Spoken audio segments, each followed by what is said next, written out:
Good morning. It must be 10 something. I just wanted to kind of summarize my week. A lot of things happened. Some of them really, really cool.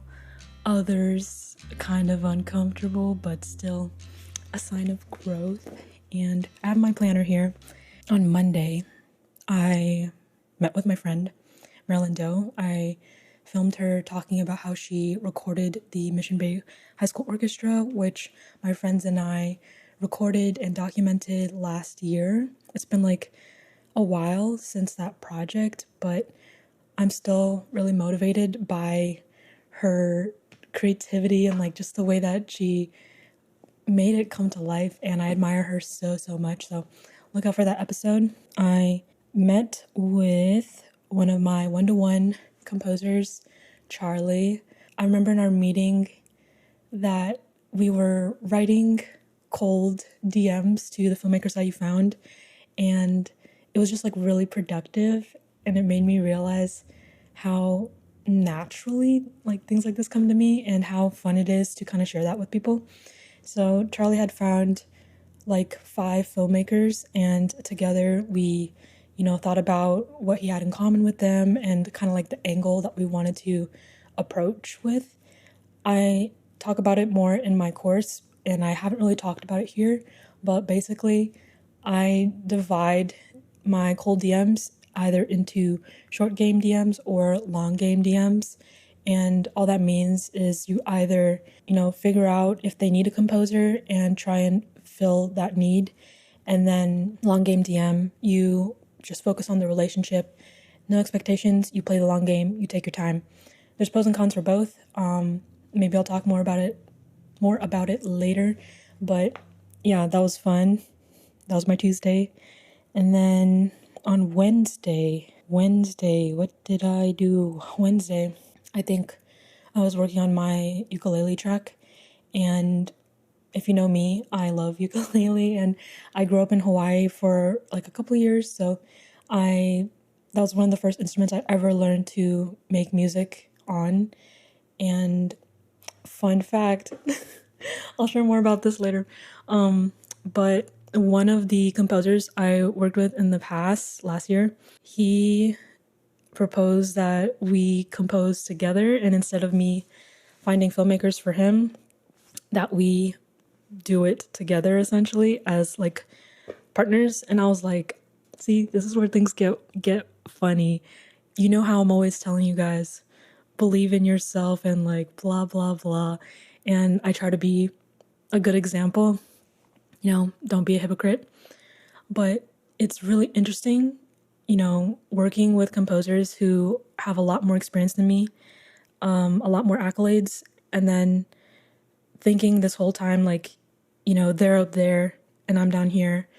But this thing that happened, which I'll share more later, he is an Emmy winning composer. I have mad respect for him, and I never want to like objectify him and be like, the thing that he won is like the defining thing for him, and that's just not true. I feel like we vibe a lot. We have similar values, and we care about the people that we work with, and we both love music, and we have like similar styles. So we collaborated on a track, which I had been working on like here and there, and I got stuck. So when he proposed to me, like, let's work together and, shoot for the stars, basically, I was like super flattered, and I was like starting to feel a little bit of imposter syndrome. And I'm kind of at the point now where I've done so many student projects and small budget films that I found myself, I guess, like kind of stagnating. And I've been doing this on my own. I never co-composed with anyone except for like once, and they weren't really like a film composer. I always felt the need to be the one who knew everything. And this is the first time that I basically let myself learn from someone else and, use my skills finding filmmakers and all the stuff that you guys know me for, bringing that to a team rather than trying to do everything myself. That was like a huge relief, I guess. And I've never collaborated with anyone before either. So to hand my music to another composer and not know what to expect was actually a very thrilling experience, and I want to do more of it. I'll share the track later. We are currently preparing to get some new business together. It's still very much in the works, but I thought I'd just share that story because I want you to know I don't know everything, and I'm very much still building my career. I will always be building my career, and I just want to share with you guys like where I'm at. So, cool things in the works. Shout out to my guy if you're watching this.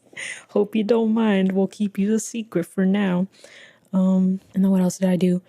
And oh yeah, I also met a new filmmaker, the director and the producer for a short that I'll be working on hopefully in late May/June. And I always get like a little nervous before I meet new filmmakers, but this time I was like, you know what? I've done this a bajillion times, like it's fine. And it was fine. And it was really interesting hearing them say, "Oh, Jessica, I stalked you on Instagram. I'm so impressed with you." I'm like, I haven't posted on Instagram in a while, like months probably. And the fact that, they can still look me up and see all my past work and get a sense of who I am and what my expertise is was like really comforting. I was like, thank you, thank you. And also I was like, ha ha ha, I planned this all along. So that was cool. And then we just vibed and I stuck to my guns and I made sure that I didn't lower my rate or, try and over explain anything. And the cool thing is, they want to get me at my higher rate, which has never happened before. And they told me, like, we're still securing funding. We hope we can get a little bit more so that we can get you at your higher rate. And I was like, yes. So hopefully that comes through. And then Friday, I met another pair of filmmakers. This time it was a student producer and writer. They approached me because a filmmaker I worked with in the past, who is now going to this school in LA, they gave them my contact. And basically, they were hoping that I had like a student discount rate for film scoring. And unfortunately, I had to tell them, no, sorry, this is the lowest I can go. And like in the back of my head, I was like, go me, because like I've never done that before. I've never like said like, no, I'm not going lower. I've always like tried to say like, oh, we'll make things work and blah blah blah. But this time I was like, bro, I got like 5 projects this year. Like I'll get another one. It's not a big deal. And also I don't want to do a bad job on this film. Even though it's like a student production, I still try and treat it like a professional project and, do a good job. Anything I put my name on, I want it to be good. Of course, that's not always possible given like different situations, but I told them, nah, I'm sorry, but I can't help you find a composer though. I have an online audience and I've done this in the past. And then they're like, oh, cool. Like, yeah, we would love your help. Like, how does that work? And then I told them like, oh, I like to receive a pitch deck and a script from, director, producer. And then I try and make sure that the composers have all the information they need so that they have an idea of like what the music is like and what the expectations would be for the project, the deadline, timeline, blah, blah, blah. And they seemed really receptive to that idea. And I'm glad that I can still be helpful in another way and also give back to my community. You guys, if you're subscribed to my newsletter, that I've done this multiple times already. I think this is like the 3rd or 4th time that I've given a gig away. And I don't really think about it that way anymore. It's like I've grown enough to know when an experience is not going to be worth it for me. And I think I'd feel much better knowing that I helped someone else further their career rather than, get all greedy and try and do everything, even if it's not like good quality work. So yeah, all that to say, there is a gig coming. So subscribe to my newsletter. And then today is Saturday. I have to send my guy, my composer partner, some real inspo because we're going to be making a content piece on Instagram to show us having fun jamming out to our track, which is super cool. It's called Until the End of Time. That's all I'll say. But yeah, that was my week. It's pretty crazy how last week I really thought like, oh, nothing's happening. And like at the beginning of the year, I always get a little anxious because things are so slow to start. And most of the scoring projects I do are in the spring and the summer, and sometimes like early fall, never late fall. So now that things are finally picking up, I guess I'm just like in like hanging on, hanging on for the ride.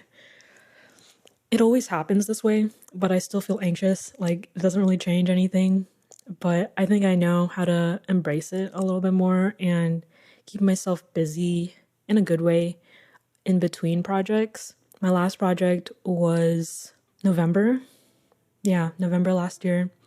And so it's been November, December, January, February. It's been 3 months with no like film scoring work, and things are taking time to grow. Like none of these films are even made yet. That's how long I have to wait. Anyways, I hope you liked hearing about my week. Tell me about your week below. Tell me about your wins. Maybe tell me a lesson that you learned. But if you are feeling a little too lazy for that and you want to show me that you support the work that I do and that you made it to the end of the video, drop a bear emoji. This is my field notes notebook and there's 2 little bears on it. There's a mama bear and a baby bear. It's really cute. Thank you, autofocus. Okay, peace out. Bye.